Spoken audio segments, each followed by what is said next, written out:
The COVID pandemic continues to impact us, often in a negative way.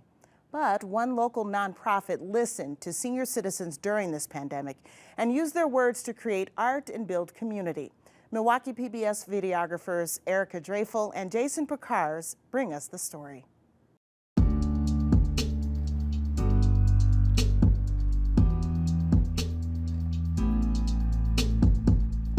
My name is Rob Knapp. I am a musician and a producer here in Milwaukee, Wisconsin.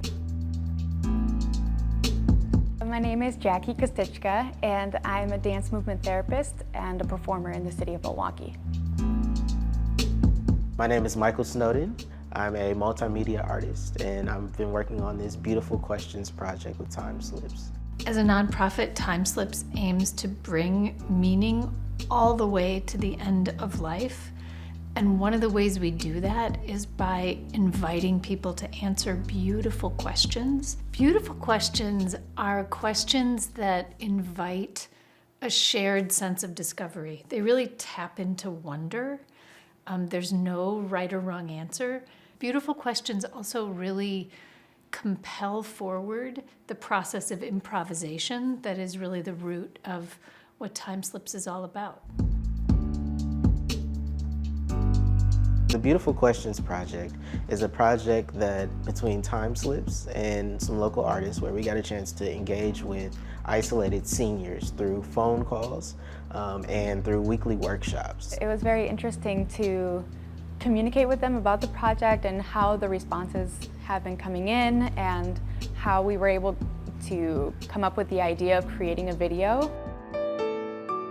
If you could look outside your window and see anything you wish, what would you want to see? We created a legacy gift that we gifted to the elders and then to the community. I would like to see a very large garden of roses. We would ask them a beautiful question and really gets everybody to kind of lean into the creativity and imagination side of things. Hello, my name is Phyllis. My name is Alice Cartwright. Yes, my name is Deborah Crabb.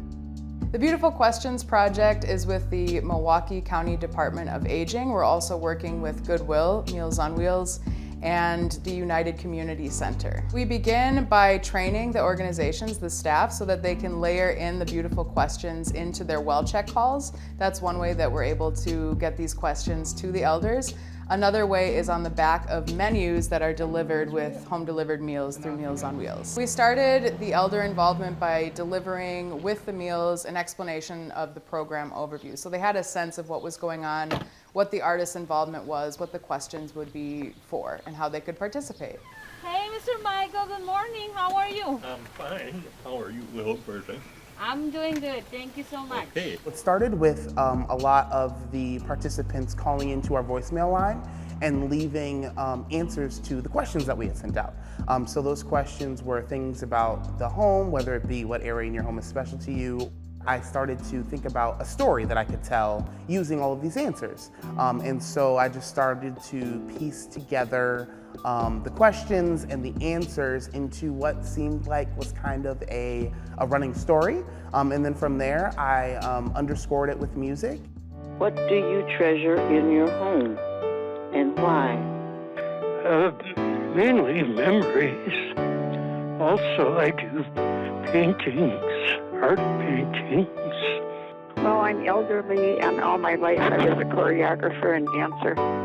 So everything that I treasure in my home has to do with sculpture pieces and paintings of dancers and dance notes and anything to do with the dance career. I think it's very important to hear these elders' voices because lots of these elders are isolated and they don't get to share all of these beautiful answers to these beautiful questions. What kind of animal would you like to be?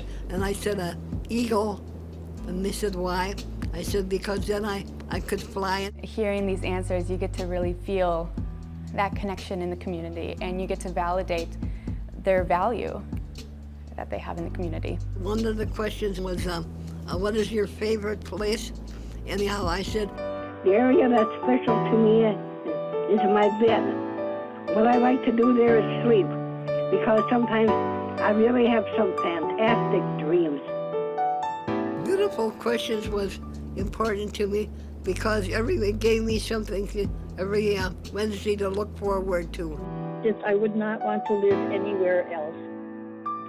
On my porch or on the road, I'm feeling like I'm always home. I'm always home. The entire piece was supposed to be about Milwaukee, and that's why we called it Always Home. Is about community and about connecting with people, even if you can't see them or even if you can't be around them. And obviously during the pandemic, we couldn't be around each other as much as we had been. The pandemic really had a profound impact on everyone, but particularly older adults who were vulnerable and really needed to stay isolated. And that was what really compelled this project forward, was trying to figure out a way that we could engage older adults really meaningfully. We chose to do this project because it was necessary. It was a moment in time where everybody was kind of in their silos, they're quarantined, there's really in a box. And this was an opportunity for not just the elders, but the artists. Like, I feel like I took a lot away from it too. Like, I got a chance to be creative in a new way and have conversations with people